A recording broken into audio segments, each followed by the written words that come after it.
When an area has a single goods or service provider, this is a monopoly. Monopolies have historically been harmful entities, for various reasons. That is why monopolies are not legally allowed in most sectors and markets of the U.S. economy. Monopolies are accepted as harmful because they generally drive companies to eventually harm their customers. These harms may come from the effects of runaway greed, inefficiency and waste, unchecked price hiking, and abuse of power. Furthermore, having control over a vital resource, such as energy, puts whatever entity that controls it in an unfairly powerful position. And this, combined with the power of a monopoly, makes it magnitudes worse. These unfair and unnecessary factors lead to the electric company's virtually unchecked economic, social, and political power that we see today in many municipalities. Abuse of power is when a powerful entity uses its economic, political, social, or other type of influence to manipulate, extort, force, or sway people, corporations, or governments to act in its favor. For example, electric utilities may abuse their power when they financially support elected representatives or utility commission members in the expectation of favors. They may use their power to raise rates unwarrantedly, expand their reach, and grow their so-called needs with minimal justifications. Again, being in control of a necessity, while exercising corporatism, can be extremely harmful for large percentages of the population, especially those with low income, as this large percentage is the one with the least resource and influence to be heard or considered. It is like a silent majority. So, why do most states, counties, and cities have monopoly electric companies? When you search for this answer, you're often pacified with a bunch of simplistic explanations like, the electric company is a classic example of a natural monopoly, because of the large fixed costs required for utility-scale power generation and distribution. But explanations like these should only satisfy the simple-minded. What about the gargantuan costs of the large telecommunications companies? How can they afford it and remain in business? Why are there apparently ample choices in that industry? What about the paid cable television industry? And so on. Those industries also had to build their existing massive infrastructure over time, and still they were encouraged, in some instances forced, to accept market competition. The argument that it takes too much money for a company with competitors to build and maintain a large infrastructure is bogus. The electric grid was in fact built over time and in incremental steps, and much of it was funded by taxpayers and customers. Just as were other, essential, infrastructure, be it the water and sewer system, shopping malls, sports stadiums, and telephone and cellular company infrastructures. The more demand your electric company has, the more infrastructure they are justified to build. I say justify and not required because it is not always a requirement to build more infrastructure.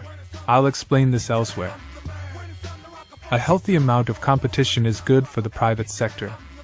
For example, if a corporation is unfriendly to its customers, or unsafe, or unreliable, it is likely that the demand for its product will decrease. And perhaps if it keeps this up, it may go bankrupt and be forced to close, thus allowing more efficient, safe, and friendly companies to take its customers. That is what is supposed to happen in a competitive market. However, this is utterly lacking in a monopoly, allowing for the waste, unsafe practices, and customer abuse to go on for long and rarely be corrected.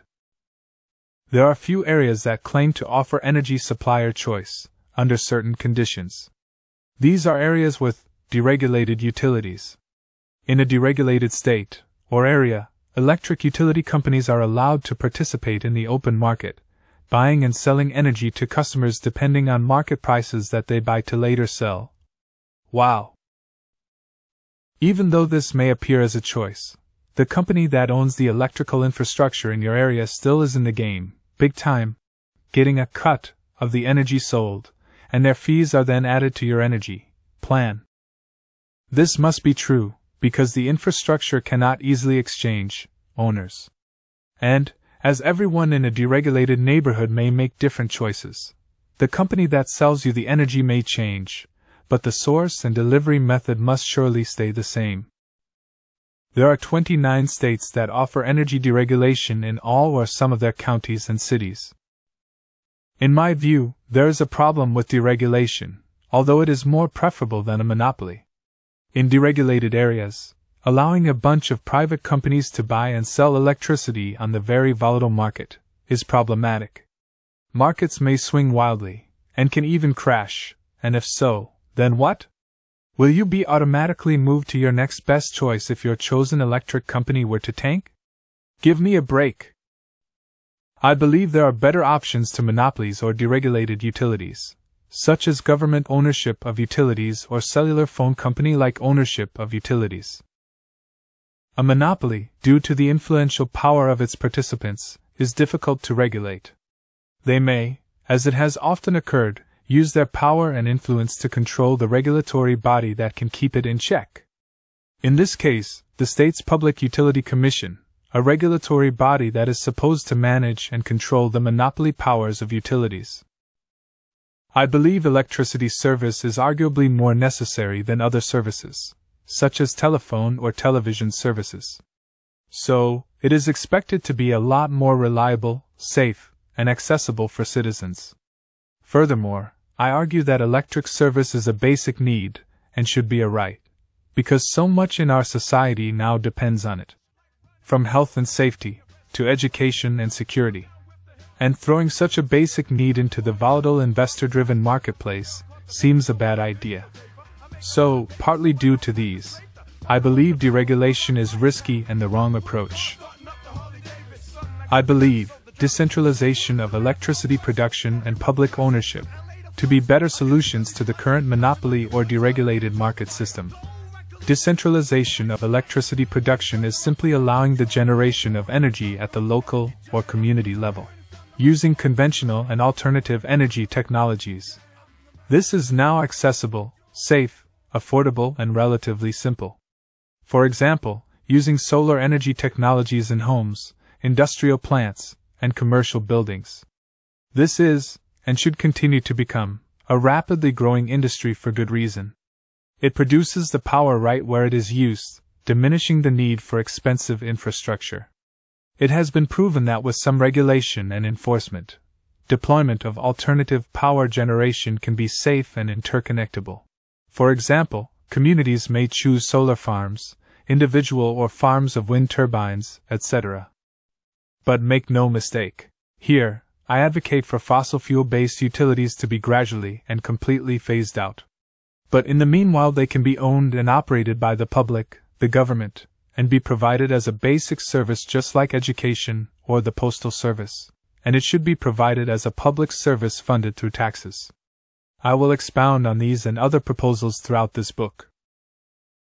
Another major reason why your local electric company causes harm is because it is likely a for-profit, investor-driven, privately owned corporation. Investor-owned utilities serve over 70% of all U.S. electric service customers. You see, truly investor-driven corporations are, primarily, looking to grow in size and finances.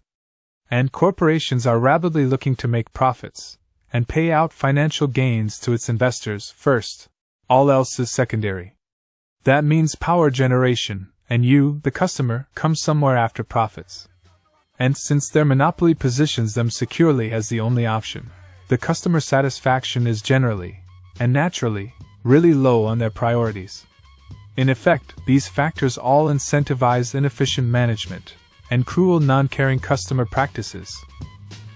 Investor-owned means private, profit-driven, and corporate, three words associated with greed, the fantasy of perpetual economic growth, and opportunity for bullying, manipulation, and abuse.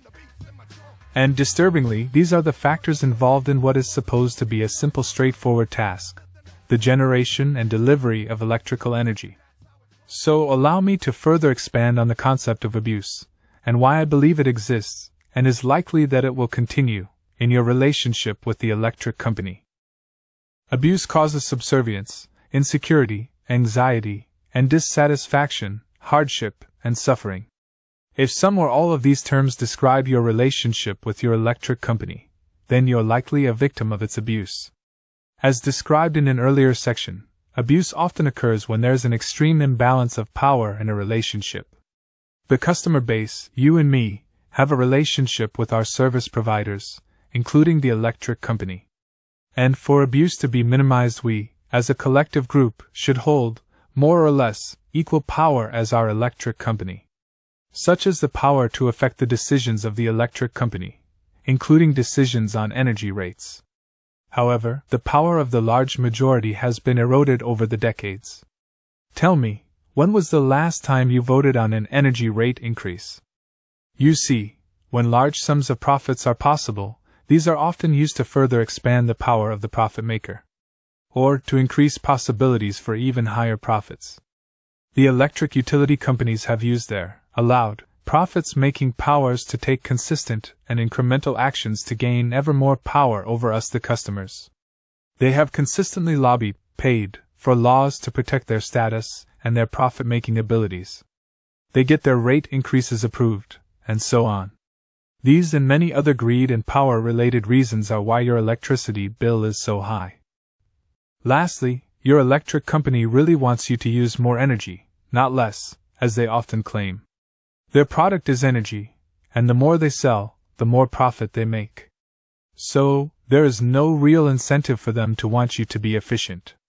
For example, you may have been made aware of campaigns that offer you to trade in your gas-operated water heater, and in exchange, they would freely install a shiny and new electric water heater. I've heard of these several times in my areas of living, on the radio and TV. The reason behind this is not charity or benevolence. It is so they can sell you more electricity. Thank you for listening to this podcast. Please look for the next episode soon, and please ensure to share this with your friends and family. And please like this content and subscribe as a sign of support and for me to continue to provide this type of content to more people like you. Lastly, if you wish to support this content further, please visit the links provided in this publication. Thank you.